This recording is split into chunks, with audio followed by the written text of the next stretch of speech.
Wonderful. Well, welcome back to session 4 of our Elijah series. Yeah, it's fantastic. And really looking forward to what Beryl's going to be sharing with us today. Got a huge amount out of last week, so I'm really looking forward to it this week. So Beryl, over to you. Welcome. Really nice to see you. Hi. Well, we're going to talk about Elijah, the asylum seeker, in this session.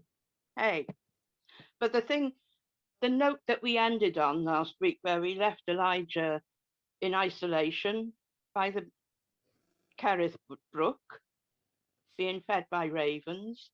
And we said the sort of key note out of that study was trust and obey. Yes, of course. Which put me in mind of the old Sankey hymn, which we're going to listen to now, sung by Don Moen. Fantastic. I will put it on. I will put it on right now.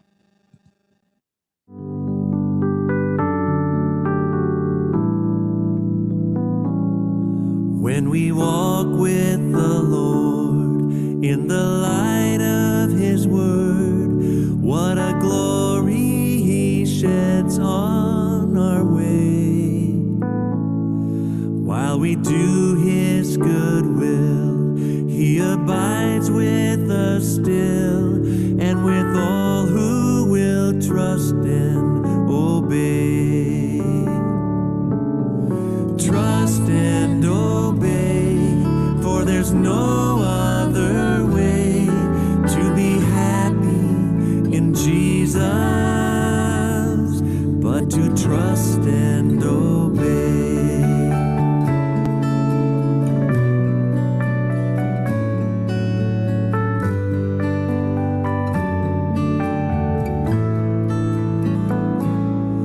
Not a shadow can rise, not a cloud in the skies, but His smile quickly drives it away. Not a doubt nor a fear, not a sign nor a tear can abide while we trust and obey. Oh, trust and obey, for there's no other way to be happy in Jesus but to trust and obey.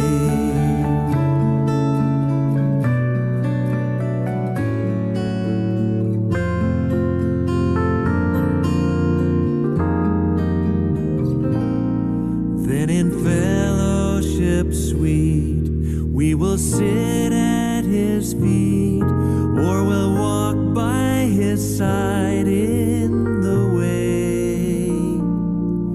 What He says we will do, where He sends we will go. Never fear, only trust and obey. Trust and obey, for there's no other way to be happy in Jesus but to trust and obey. Oh, trust and obey, for there's no other way to be happy in Jesus but to trust and obey.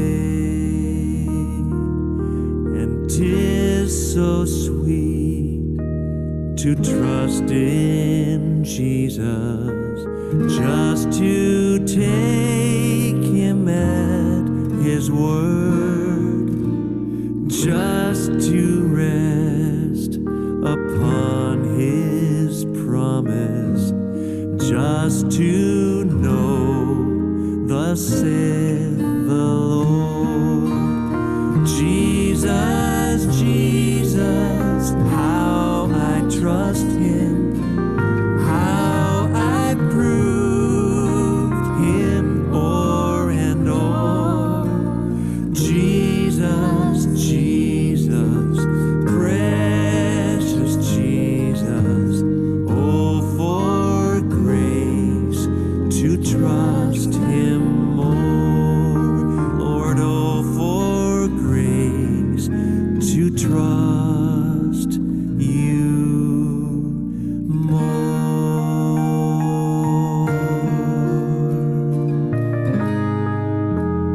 Fantastic, fantastic. What a great, I mean, it's a great theme, isn't it? And it always reminds me of a book I read years and years ago called The Gentle Breeze of Jesus by a guy called Mel Tari about the Indonesian revival.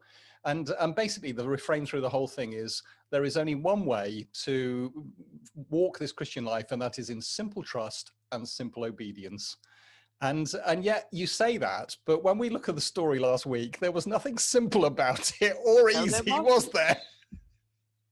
And we did say that while he was in the valley, in the ravine there, in isolation, it gave him chance to develop his spiritual life. Yeah. But that version of trust and obey, I think, is wonderful. It is. Yeah, it is. Yeah, absolutely. We'll come back to that later on, but there's the line where he sends, we will go. Yeah, which is always challenging.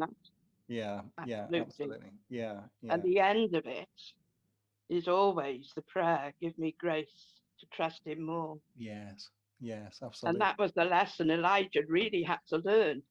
Yes, absolutely. And and it's not an easy lesson to learn. In fact, it's a lifelong lesson to learn, isn't it? But it is. It goes on day by day. Yeah, it really does. Yeah, absolutely. Yeah. Yes, absolutely. So that's the link from last week. Very good. Well done. We're going now into our reading, which is 1 Kings 17. And from verse 7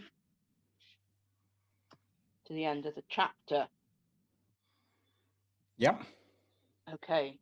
Sometime later, the brook dried up because there had been no rain in the land. Then the word of the Lord came to him, that's Elijah. Go at once to Zarephath in the region of Sidon and stay there. I have instructed a widow there to supply you with food. So he went to Zarephath. When he came to the town gate, a widow was there gathering sticks. He called to her and asked, would you bring me a little water in a jar so that I may have a drink? As she was going to get it, he called, and bring me, please, a piece of bread.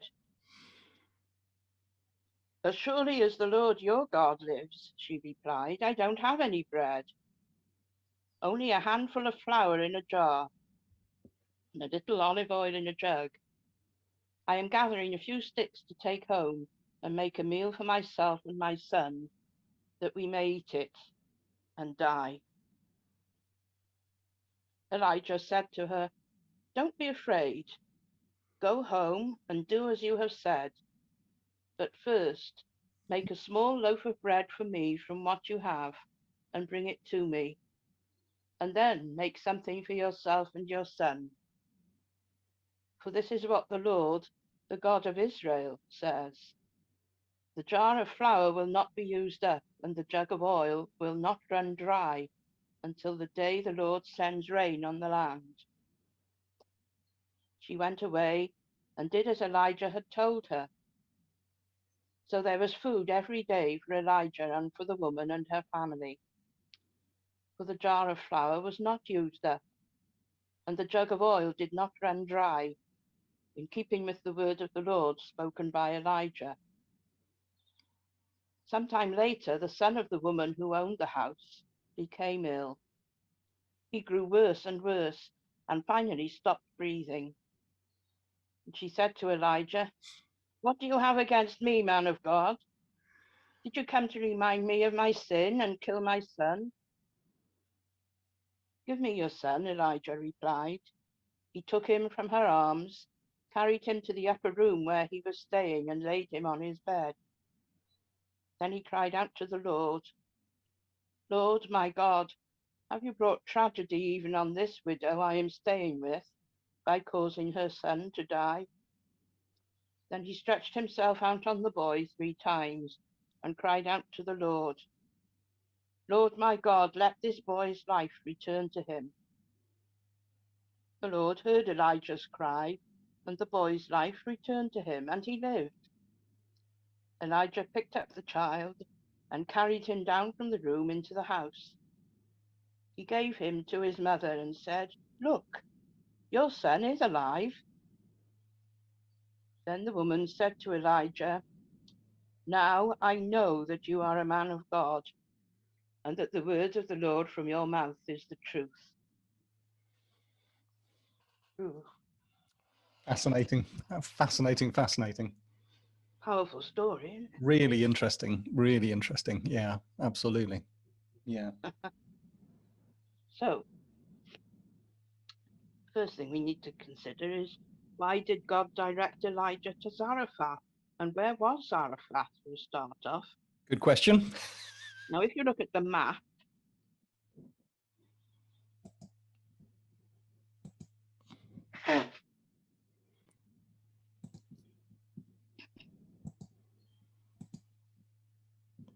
There we go. all right. Sorry, not the same map. No. You're going to have to point me in the right direction. Yeah.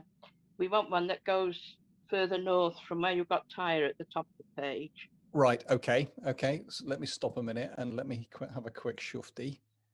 We can sort that out.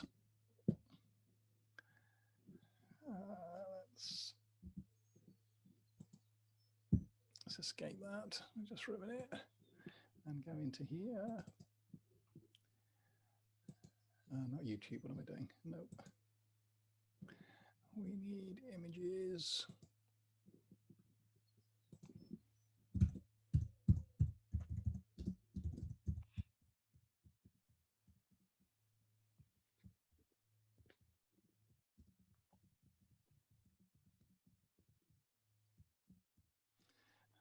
Okay, let's have a look. Do.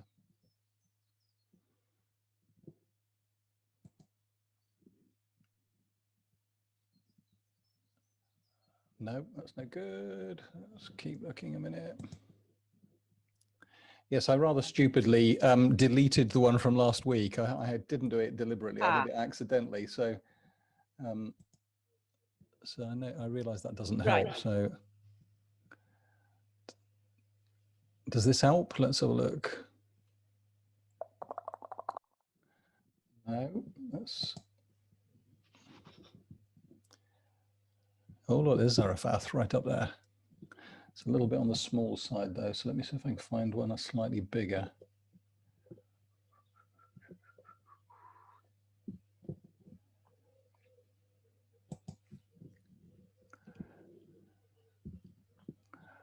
Okay. That's slightly bigger, but not necessarily that helpful. Let's have a look at this one. Will it clear? That's the question. No. Let me have another look.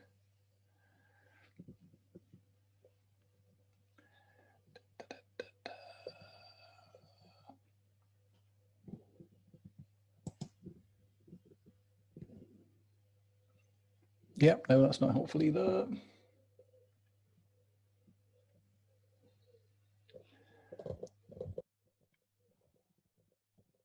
Right.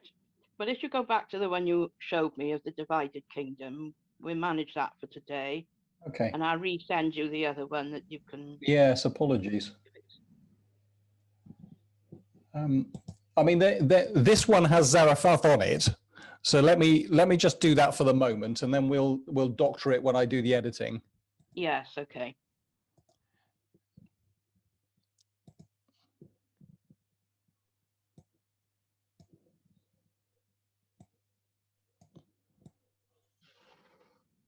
Okay, so that's got Tishbe on it and Zarephath, and a very convenient arrow showing us which direction he had to travel in.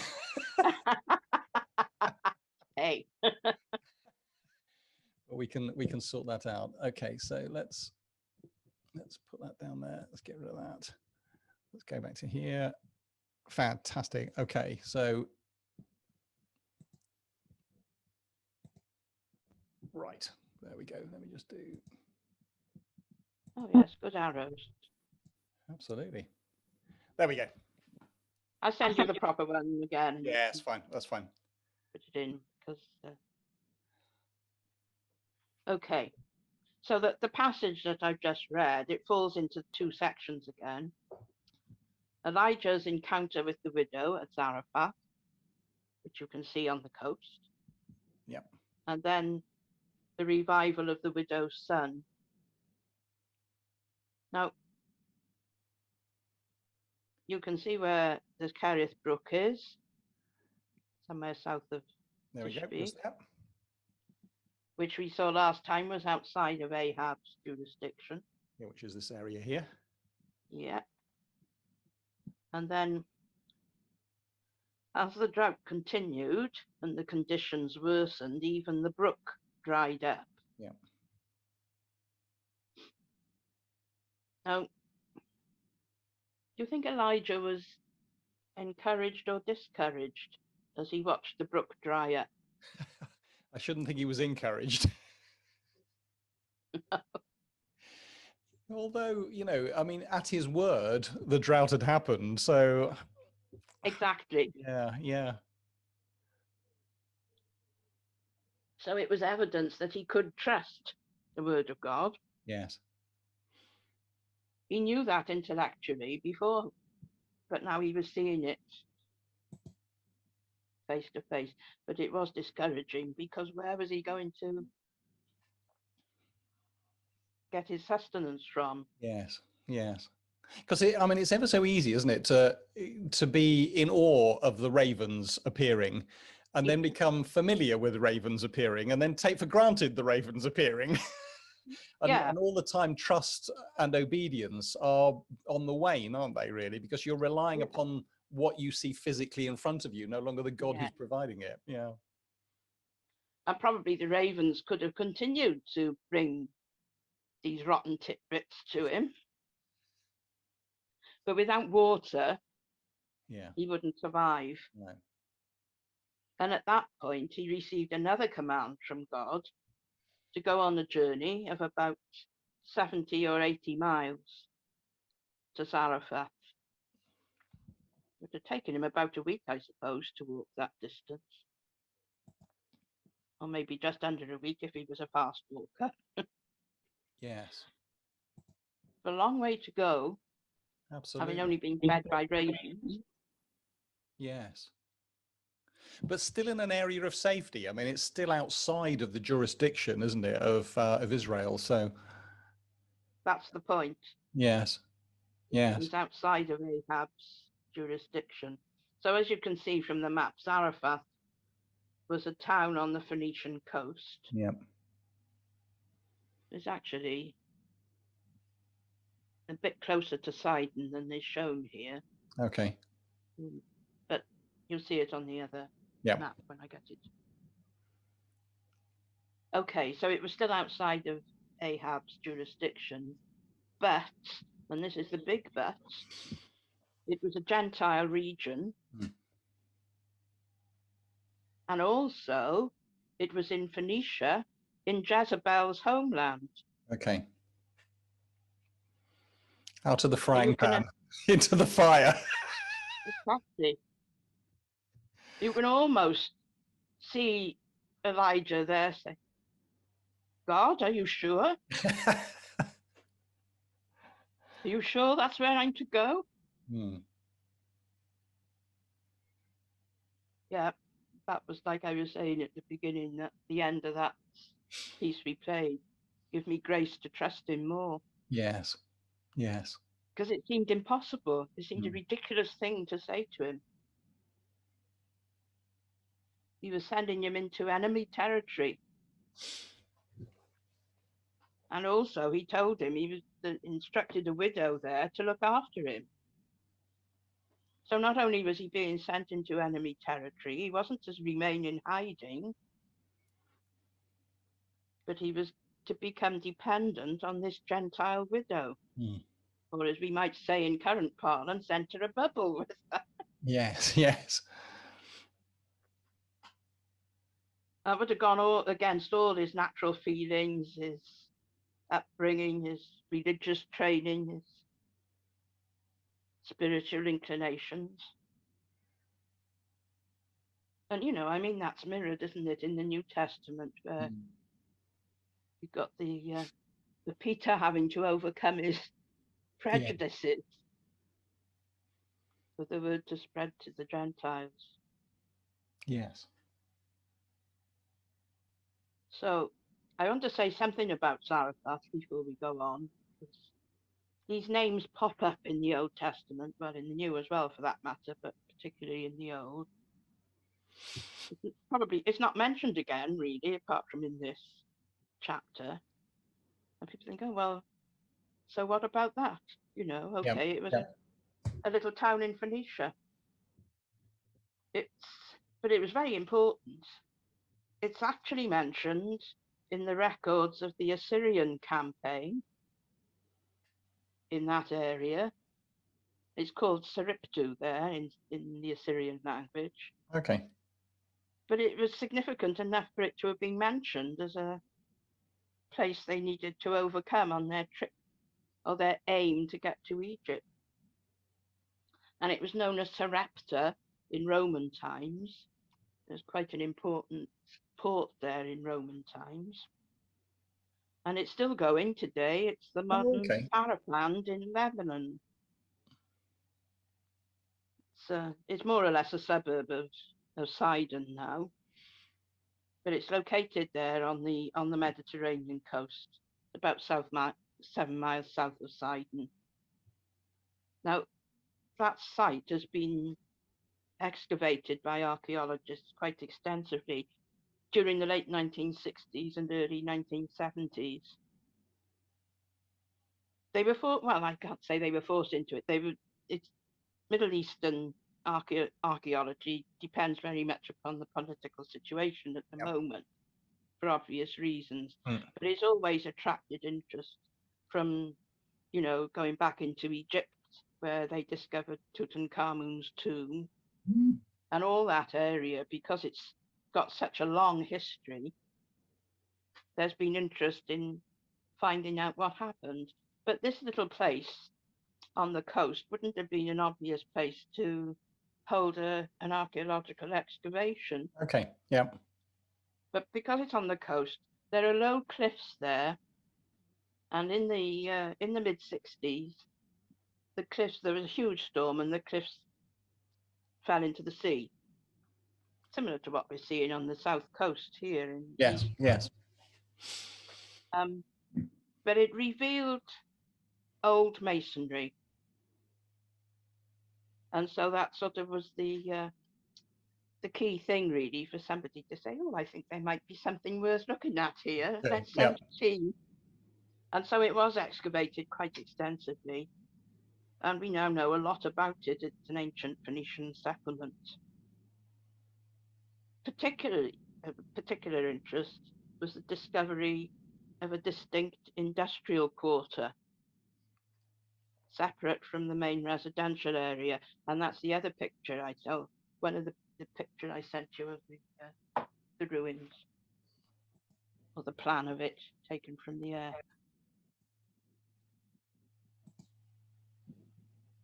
That's it. Cool. There we go. There we go. There you go. So it gives you some sort of, you know, that's an aerial view, obviously, of part of the excavations. And this is the industrial quarter that was excavated. Okay. To give you some kind of sense of size, the left-hand side, you can see a wall going along. Yep. Yeah.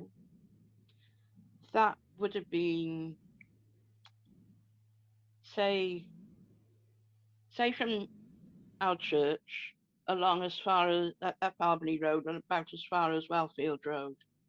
Okay. And then come round and form that into this oblong. So it was quite a sizable area. And the thing that's particularly interesting about this part of the excavations is that they date back to the 9th and 8th centuries BC.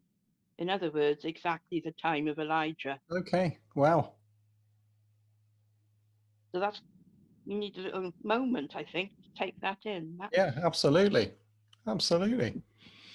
part of what Elijah would have seen. Now, this picture was taken from a long distance up, so it's that's why it looks quite small, but that was about the size of it.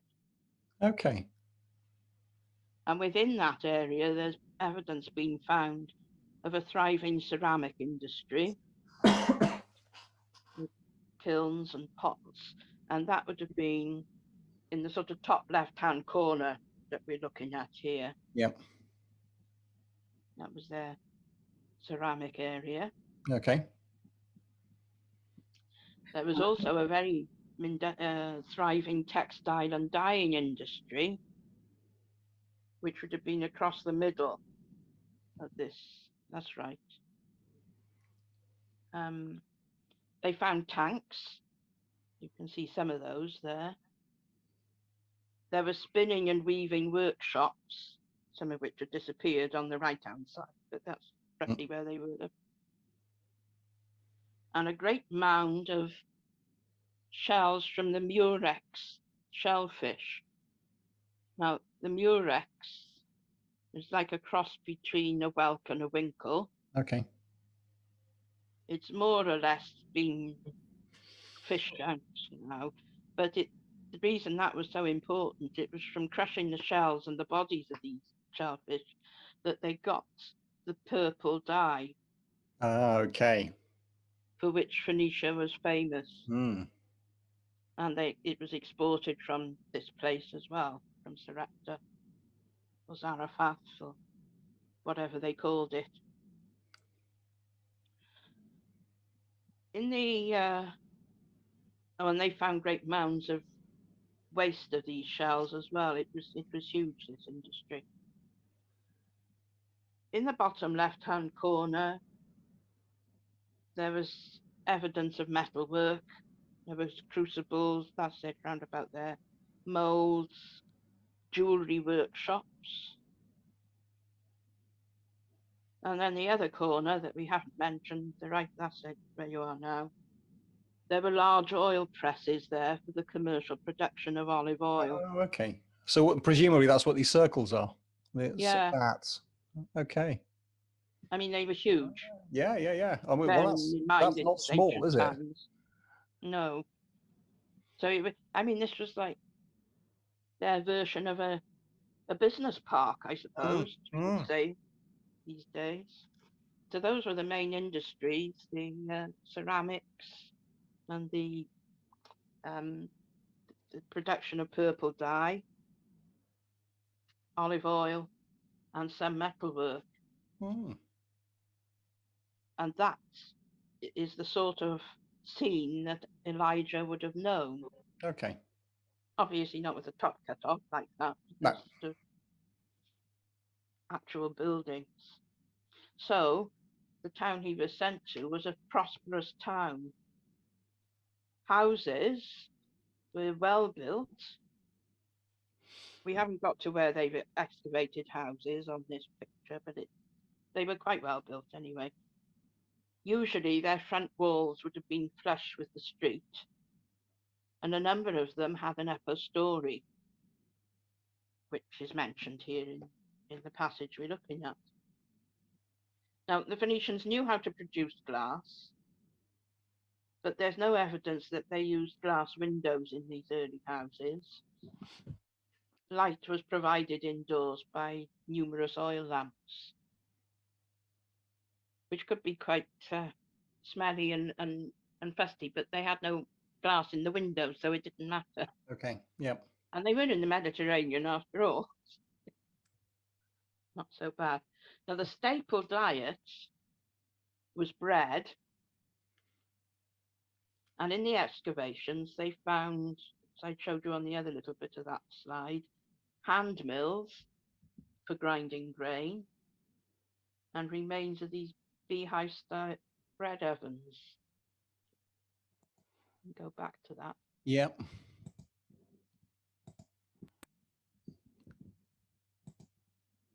There on the right-hand side of this. There we go. So the top part of that, yeah, was the hand mill for grinding the grain. Right.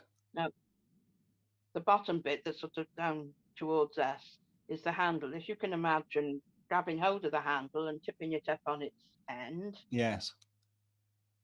And then you just moved it back and forth across the grain to grind it. Okay. Okay. Yeah. And then you've got the circle and the bottom, the circular bit at the base of the oven. But those sort of beehive style bread ovens are still in use. Yes, absolutely. Across that area today. Yeah.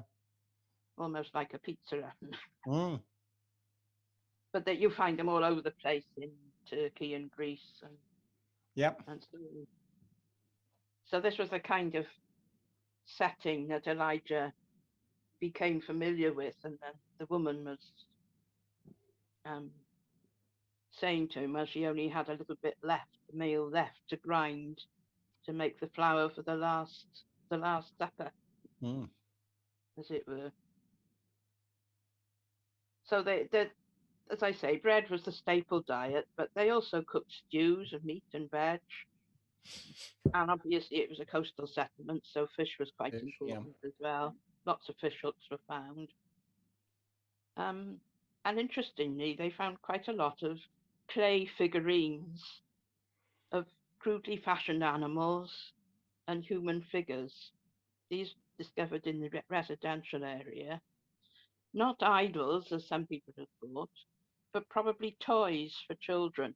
Okay. Little dolls and model boats and so on. So you can see it was quite a thriving. Yeah, absolutely. Yeah. Thriving community. And I think it just highlights again God's wonderful attention to detail.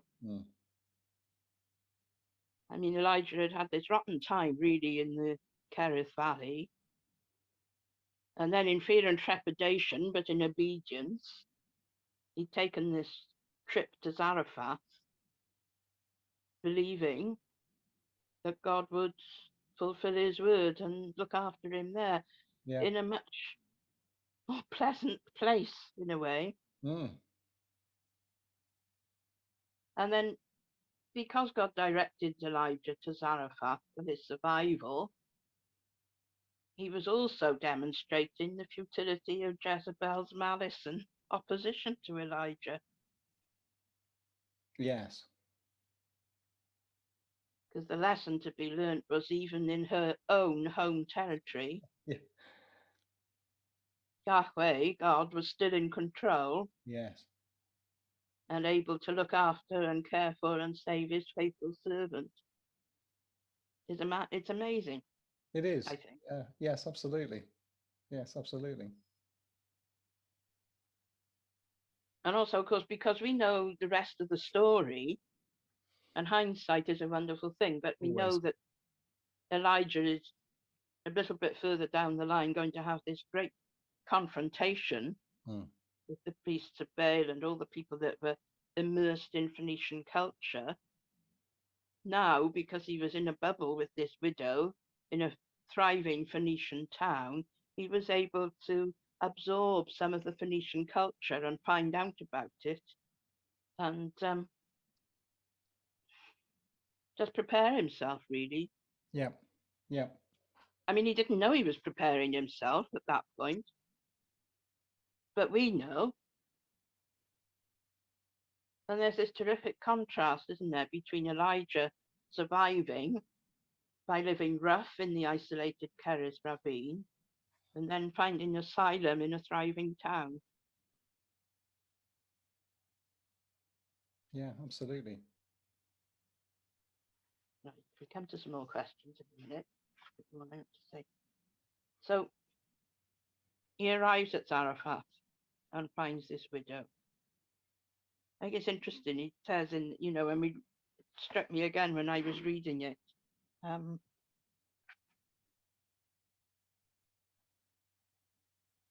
He went to Zarephath. When he came to the town gate, a widow was there gathering sticks. But it makes you wonder how he knew he was a widow. Well, yes, yes. Although dress had something to say about that, didn't it? You know, I mean, young girls would wear their hair uncovered, whereas married women would wear their heads covered. You know, so I'm not sure what widows would do, but I'm Well, sure that they this would. is the point. Yeah, yeah. But of course, the effects of this terrible drought and famine Mm, had spread across Phoenicia as well. It wasn't yes. limited to Israel. Yeah, and it's easy to forget that, isn't it? It's easy to forget that Yeah, the consequences of Ahab's waywardness, is sin, really, don't just impact Ahab. Neither do they impact Israel. They impact the entire region. yeah. So it was approaching a global problem, really. Mm, yes, exactly. So anyway, he travelled to Zarephath in obedience to God's command. And as he was approaching the town gate, he chanced upon this lady, a widow, who was so impoverished that she had to gather the fuel herself, instead of sending a servant to gather a few sticks for her. Mm. So that, I think that was the bit of the hint to Elijah that this could be the one. It And is she was, interesting, isn't it, Beryl? Because I mean, the phrase I'm really fascinated by is this thing about, I have commanded a widow in that place to supply you with food. But as the story goes on, you get the distinct impression that God hasn't told the widow about it. that's right. And there is a sense in which, I mean, as you say, you know, I mean, Elijah is being prepared here, but he doesn't know he's being prepared. And there's something quite interesting about that, isn't there? That you know, here's a widow that's going to be used by God, but she doesn't know that she's going to be used by God. And yet God's working on the basis that because he knows what she's going to do, he acts as though he's already commanded her to do it.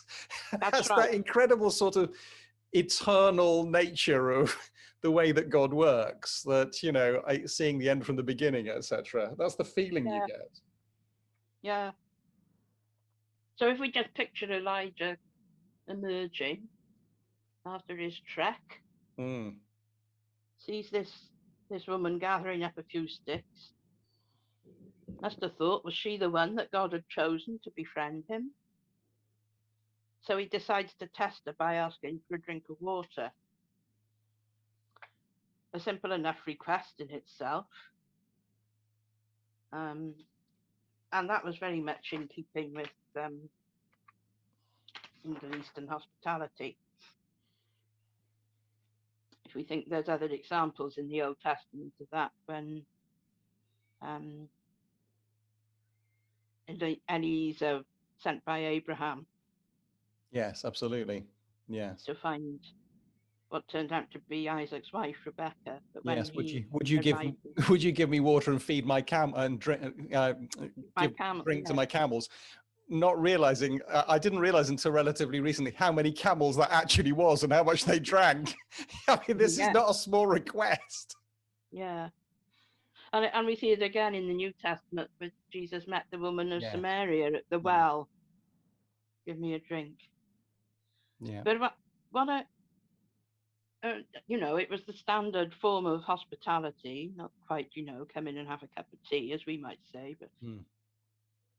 but how much more difficult to grant this request in a time of drought. Yes. Yes. Absolutely. So, despite her obvious plight, Elijah was gracious and respectful in his request for a drink of water. Mm. I mean, the thing that she would have probably expected, a stranger coming at a stranger, a man, saying, "Woman, give me a water, give me some water." But he was polite, he was respectful. Mm.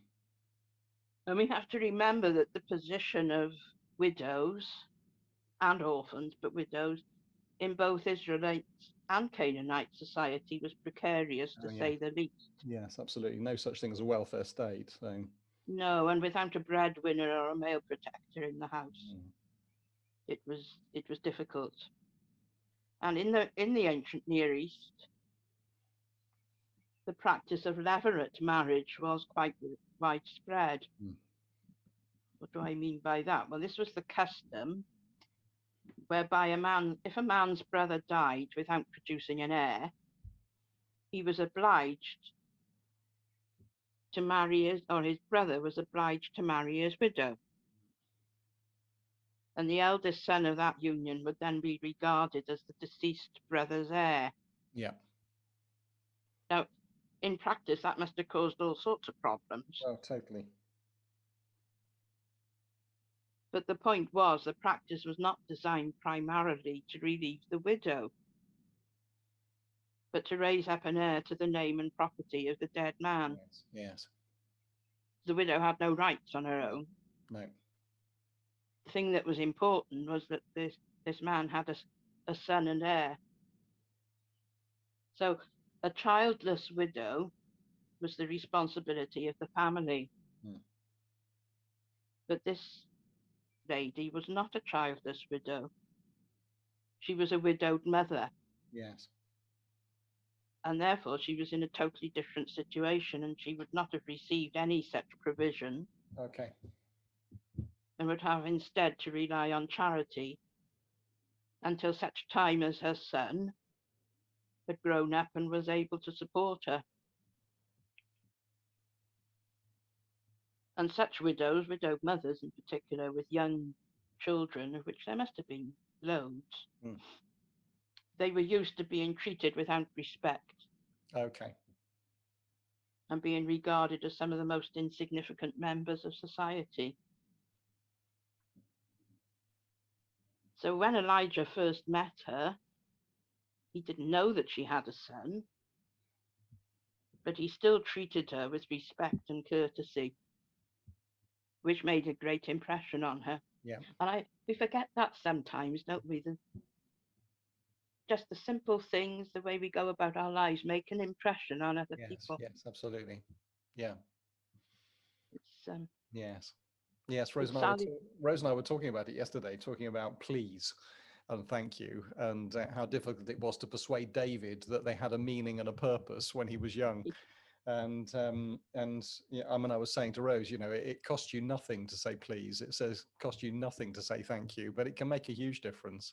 And that's true. Yeah, absolutely.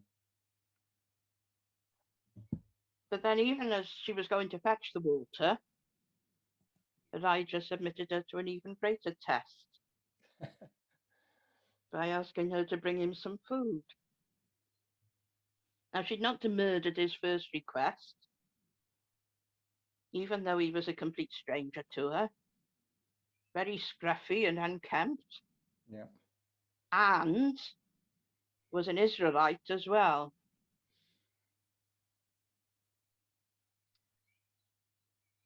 And now she had to acquaint Elijah with her true situation. It was a desperate situation. But even when he knew the facts, he still urged her to make him some food. So was he being insensitive? I mean, verse 12 is quite interesting, isn't it? You know, her immediate response is "as surely as the Lord God lives," and here it's capital L, capital O, capital R, capital D. So she obviously has some exposure to the covenant God, to Yahweh, which in and of itself is quite interesting. But he's also, sorry, because in that it's as the Lord your God. Yes, it is interesting, isn't it? So somehow she knows that he obviously looks like a Jew, I suppose. Yes. Yes, that's true. Yes, but her own affirmation is quite interesting, you know, that because you don't get the impression that she's actually being sarcastic here. Oh no, I don't think she was. I think the thing that's interesting, isn't it? And unless he presses it, unless he sort of, they're not going to see the provision, are they? There's obviously something that's going on inside Elijah that knows that actually this is going to end well. Now, whether that's because he's basing it on the promise that God has made, I've instructed this widow to provide for you food, and she's going, I haven't got any food. Well, he's already learned quite a valuable lesson in the school of provision, hasn't he? Yeah. That God is able to bring out of nothing, sustenance, and therefore he seems to press the point, doesn't he? Because he says, doesn't he, in verse 13, "Do not be afraid. Go home and do as I have said." So he's come out of the school of trusting and obeying, and now he's bringing her into the school Yeah. learning to trust and obey. And that's Yeah. interesting, isn't it? Because it's one of the things that I'm hoping that we're learning in terms of church at the moment, that when somebody receives healing from God, there's not a sense of which this is just sort of, oh, I've got something from God here, but actually it's an equipping to do something with it, to give something away. And you can see that going on here, can't you? Absolutely. It was an opportunity really for him to demonstrate his confidence in God's promise. And the widow's confidence lay in her almost exhausted jar of flour and jug of oil. Yes. Beyond which she could see no future and no hope. No, that's right. Yes, And absolutely. you can imagine the days leading up to this, where she'd been eking it out and measuring out little by little, and now she got down to the end. But Elijah was about to show her that there was a future and hope through faith in the Lord God of Israel. Yeah. And yet the illustration, the example is quite interesting, because it's not like the other example where there's, bring every jar you've got and it's, it fills with oil and the oil just carries on and on and on and on and on. Here, it never gets to be sufficient that you can rely upon the provision. So the jar fills to the point where they've got enough for the three of them to eat, but never enough that they can stockpile for the next day. That's right. It was so you can imagine her, this woman who's on a sort of faith journey that only ends right on the last verse, where she comes to a conclusion where she's going, she's looking in the pot and thinking, well, is today the day it runs out? Is today the day it runs out? There's never any certainty in it, is there? There's just this simple confidence that Elijah has that there will be sufficient tomorrow, provided, as he had to be with the ravens. That was the lesson he'd learned. Yes, exactly. And he's obviously learnt it quite powerfully, hasn't he? Because now he's teaching it. Yeah. You never really know you've learnt anything until you're prepared to teach it to somebody else. That's right. So, I mean, what he says in verse 14, this is what the Lord, the God of Israel says, the jar of flour will not be used up, and the jug of oil will not run dry until the day the Lord sends rain on the land. Yes. So he's removing the sting, really, from his request. And rather than being motivated by selfishness and need, because he was probably starving after his long journey, but he spoke with confidence that God would honor his promise if she was willing to share her meager resources. Yes. Like with feeding the 5,000. Well, yes, exactly. And the critical verse is verse 15, isn't it? So she went away and did as Elijah had told her. I mean, that is it's so significant. It's so incredible, really. Because I would imagine anybody would have been tempted to go away and not come back. That's right. But the fact that she did, and then there's the as a consequence of this obedience, there was food every day for Elijah and for the woman and her family. Yeah. Yeah, absolutely. And that sense of partnership effectively between the two of them from then on. Yeah. I mean, he was asking the widow to make this huge step by placing her trust in the Lord God of Israel. Yes, absolutely. Rather than Baal. Yes. The Phoenician god. Yes. And of course, Baal was regarded as the god who brought rain and fertility. Yeah. And hey, her resources were running out fast. Yeah. But Elijah used her desperate plight as an opportunity to bear witness to God's faithfulness Yes. Yes. and gracious provision. And so he formed a bubble with her. Yeah. What attitudes and prejudices did he have to overcome? Well, there's a real hint here, isn't there, of Peter up on the roof prior to the Cornelius incident, and the blanket being laid down, and eat and kill, and I've never let it pass my lips. I'm a Jew first, that sort of attitude. Yeah. And there's something here, isn't there? And in many respects, I think it's another overture, isn't it, about God being the God of all people, not just the God of the Jews. And it was the thing that in the Old Testament, God had to constantly remind them of, that they were there not to be for themselves, but for the sake of the whole world, effectively. Yeah. And they constantly forgot about it and became quite self-serving. Well, yes, we're the chosen people, but they were chosen to do something. Yes, exactly. Yes, absolutely. Priests to the nations, effectively. And so here's Elijah, and his entire sort of ministry is going to be to pit himself against Jezebel and Ahab. And it would have been very easy to become quite prejudiced towards her people as well as Jezebel herself. And here he is, he's getting a real lesson, isn't he? And I remember when I was at theological college, we had to do sermons every morning, and each of us had to do one. It was practice time, really, and then they'd be critiqued. It was horrible. Sermon class, yeah. And I remember, I remember a young man doing. There were many widows at the time of Elijah. There were many widows in Israel, but he was sent to Zarephath, and there were many widows in Zarephath, but he was sent to this widow. And then he was, and he basically said, and there are many young men, but God has been sent to you. And it was, woo, it was wow. And it was really, really powerful. That's powerful. Yeah, absolutely. And that sense of which, here's this woman picking up sticks, and God's got her in his sights.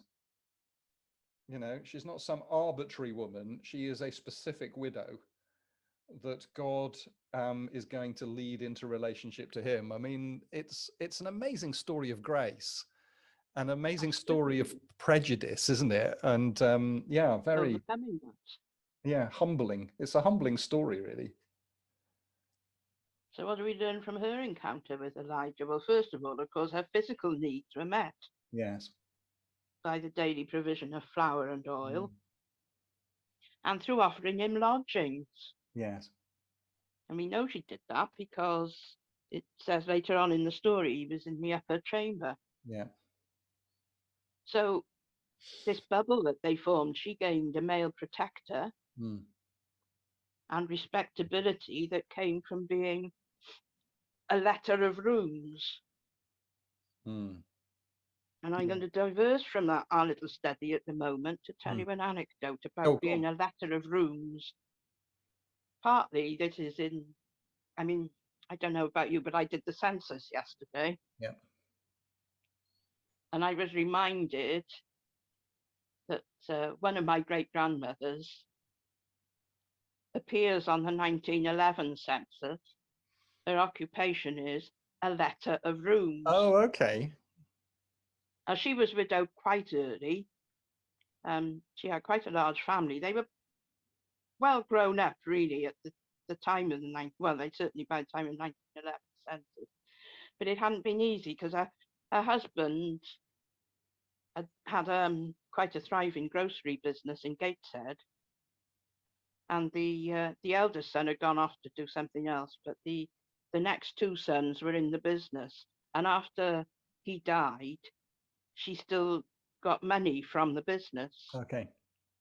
But once they'd married and established families, of course, it was stretching the business quite a long way. So she needed to do something to make up And because she had this large house in Gateshead, so she took in lodgers. Okay. Yeah. I think she may well have been on the list of theatrical Okay. landladies. Yeah. Because my great aunt trod the boards at one time. I won't go down that lane at the moment. But anyway, she was known in Gateshead as this lady who let rooms.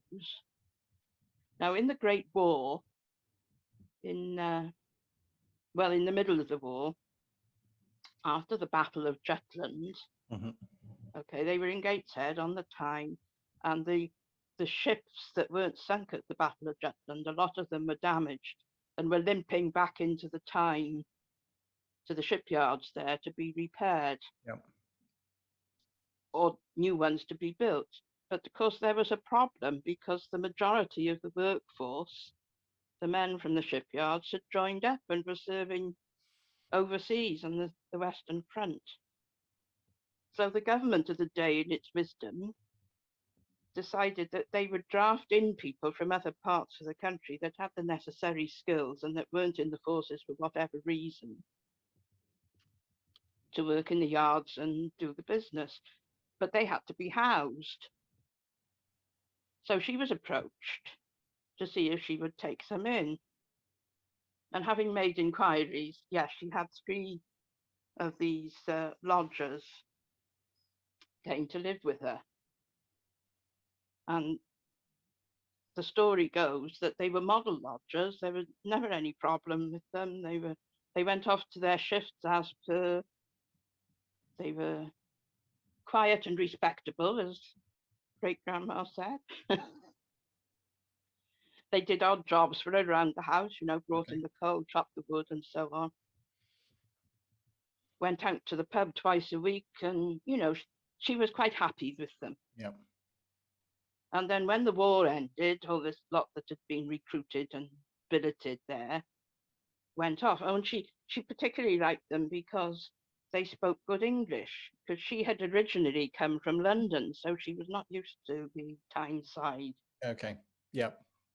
Twang. So that was fine. So came to the end of the war, and all these extraneous gods went back down south whence they had come. Except her 3 lodgers didn't go back down south. Okay. They went back to Germany because they'd been German spies. No! Oh, wow!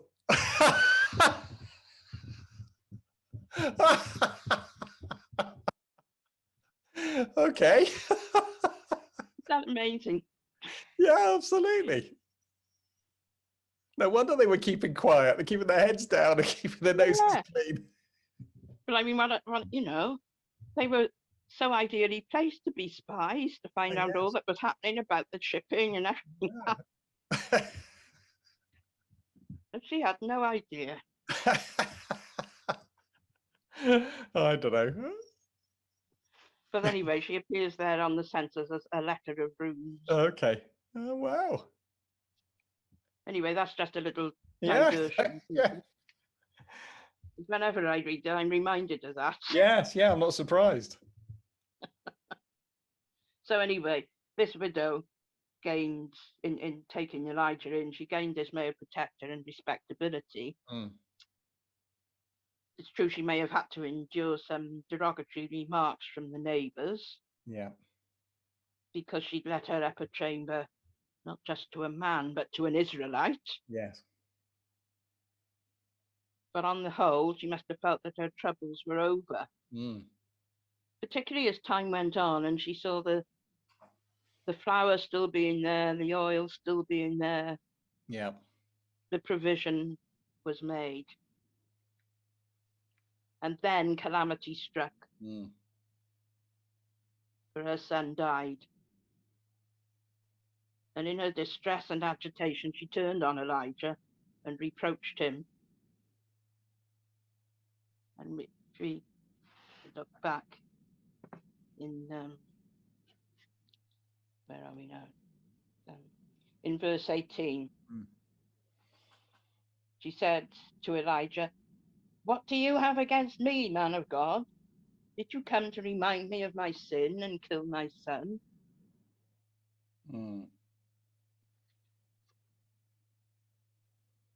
It's just such a human response, isn't it? You know, it's very easy, isn't it? I mean, it always fascinates me with people with, you know, with mental health problems, you know, particularly not those who seriously intend to commit suicide, but those who, you know, have very low self-worth, self-esteem, and all the other things. Often their survival instinct is massive. I mean, it's really interesting. So they talk about those things, but they, you know, the likelihood of them going through with it is remote. And you get this thing where, you know, I was going to make a meal for myself and my son that we may eat and die. How quickly you forget that just a few short days, weeks, months earlier, you had no hope for the future, no, you know, and if it hasn't been for the man of God, you would have died a long time ago. And suddenly it's the man of God's fault. It's sort of, you know, turn around and say, you know, what is it you've got against me? And suddenly all that blessing, all that grace has sort of gone out of the window, hasn't it? And it's so human. It's such a human response. It is the natural response, isn't it? It really is, yeah, yeah. Because obviously the most precious thing in her life is her son, and a hope for the future lies in her son. Yeah. I mean, she attributed her loss to Elijah as though he'd been commissioned to come to her simply for that purpose. Yes, yes. Inflicting punishment upon her. Yeah. For her sin, in other words, her worship of Baal. And as you say, it's a human response. It was a petulant outburst. It was cruel. It was unjust. Yeah. Because actually Elijah's presence in her home had resulted in the family's survival. But we note Elijah didn't try to remonstrate or reason with her. No. Because that would have been pointless in her current state of mental anguish. Instead, he removed the boy from her arms and took his lifeless body up into his private chamber, where he engaged in earnest prayer to God for the boy's life to be restored. And we can read that and think, well, yes, he was a prophet, so of course he would do that. But it's evidence again of Elijah's faith. Because there's no record prior to that of anybody being brought back to life. No, exactly. Yes, I mean, that in and of itself is fascinating. And the tension in what his prayer consists of is really interesting, because there is this faith in God, but there's also this, he is not an optimist, Elijah, in lots of ways, is he? You know, when we get to even only I am left, you know, there's nobody else. And the sort of sucking worms that he tends to descend into on regular occasions. Woe is me. Yeah, and there's a hint of that here, isn't it? You know, he cries out to the Lord in this impassioned plea, have you brought tragedy upon this widow I'm staying with by causing her son to die? And it's sort of, you know, there's a sort of conflictedness, isn't there, between, is it my fault? Is it something that you have orchestrated and it's part of your will and purpose? There's a real tension going on here. It's a struggle, isn't it? Yeah, there is. Yeah, absolutely. And we can forget that. We can, so often when we think about God doing things, we sort of think of magic wands, you know, oh, and it's all okay. And it's not always, well, it's very rarely like that. Yeah. And of course, the widow was excluded from this, from witnessing what Elijah did. And we might ponder on what thoughts were going through her mind at this point. Apart from her natural grief, was she resentful? She was fearful. She was angry.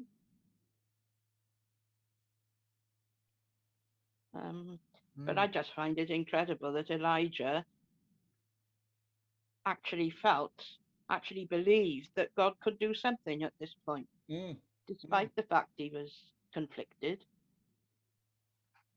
He had nothing else, did he? There was nothing else in the flour jar. No. There was nothing else to fall back on but faith in God. We used to have a poster up in, I used to have a poster up in study in what became Ruth's house, which was a picture of a basket of kittens, and there was one kitten was hanging on by one paw to the handle, and the caption was, "Faith isn't faith until it's all you're hanging on by." Yes, that's true. Yes, that's true. Yeah, absolutely. And this was it here. I mean, Elijah didn't know what to do about this boy who died, No. other than take it before God. Yeah. But there's And of also course, something covenantal about this, isn't there? You know, I mean, yeah, constantly through this entire passage, you know, the Lord is mentioned, you know, yeah, again and again and and again, again. And it's you know, it's easy to forget that Elijah is basically a keeper of the covenant. You yeah, know, whilst everybody else has sort of jettisoned it, he's here and he's holding the line. And his cry out to God is almost a covenantal cry, isn't it? You know, yeah, um, you have promised that if I follow you faithfully, you will bless and not curse. yeah, And so there's almost a cry here that's a reminder to God of his obligations from a covenantal perspective yeah. that results in, you know, quite a remarkable turnaround. Verse 22, the Lord heard Elijah's cry. Mm, mm, The boy's life returned to him, and he lived. mm. Yes. Yeah, absolutely. How did how did the woman react to the restoration of her son? Well, she believes, doesn't she? So, I mean, again, a very human response. You'd have thought that she'd have actually sort of put her trust in some way before now, but it's only at this point that she, you know, I know that you're a man of God and that the word of the Lord in your mouth is true. You know, there's a covenantal statement. She's making a covenantal commitment, isn't she? Yeah, Here, and yeah, absolutely. I Yeah. mean, it was full demonstration, not just that God had, Mm, through mm. Elijah, through God, had been able to provide for the family during the drought. Yes. Yeah. But when the chips were down, she'd had full demonstration of God's faithfulness. Yes, And so absolutely. she could say Elijah was truly a man of God, Mm, and his witness was true. It's a bit like with the Samaritan woman when she went back and witnessed to the townspeople. mm, And then they came out and heard Jesus for themselves and mm. said, you know, now we know for ourselves. It's not just what somebody said, we've seen it ourselves. And this woman had experienced God's grace and faithfulness. Yes. And so she came to faith by the practical demonstration of God's power working through Elijah. Mm, mm. And Mm. there are all sorts of overtones here as well, aren't they? Give me your son, your only son. Then, You know, it's very Abrahamic. It's very, you know, and there are, you know, you don't want to push it too far as we often do with these sort of, you know, types of Christ, but there is something that's slightly hinting here. You know, and he lays down on him. You know, I mean, Elijah is imparting something of his own life into this body, and he does it 3 times. You know, there are all sorts of really interesting images, and of course, this isn't the only time this happens, is there? You know, I mean, you have, no, you know, with you have Elijah Elijah, you have Elisha's body in the grave, and the person falling into it and coming back alive again, and then you've got, you know, Jesus and the ruler's son, and then you've got Peter, and so, you know, there is a thread here but it starts here. I'd not realized that. You are right. This is the first example, isn't it? Yeah, The first example in scripture of somebody being raised from the dead. It is. Can't think of another one, which is really interesting. he stretched himself out on the boy 3 times. Yeah. He breathed into him. This is back to Yes. the spirit. Yes, absolutely. Yeah, absolutely. Yeah, fascinating.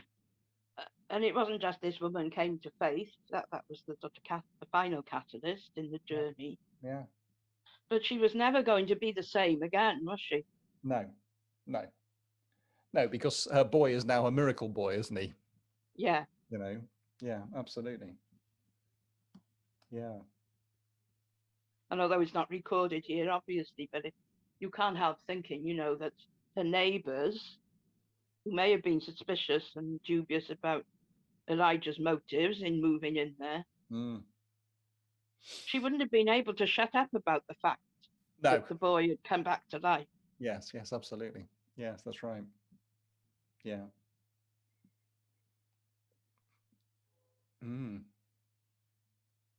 So there we are.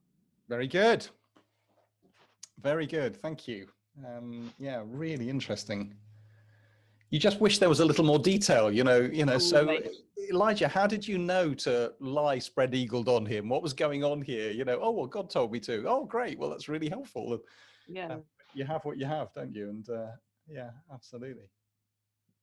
Well, he didn't know, did he? Just no. Followed his instincts, really. Well, yes, yes.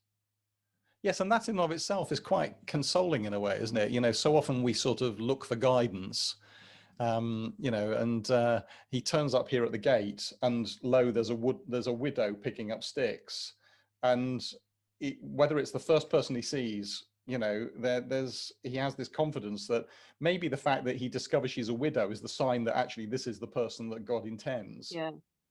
But it is interesting that it's not always the big things, it's the little circumstantial things, isn't it, that actually are leading you. It's the trail of breadcrumbs in a way. Yeah. Fascinating. Fascinating. Thank you. That's very okay. good.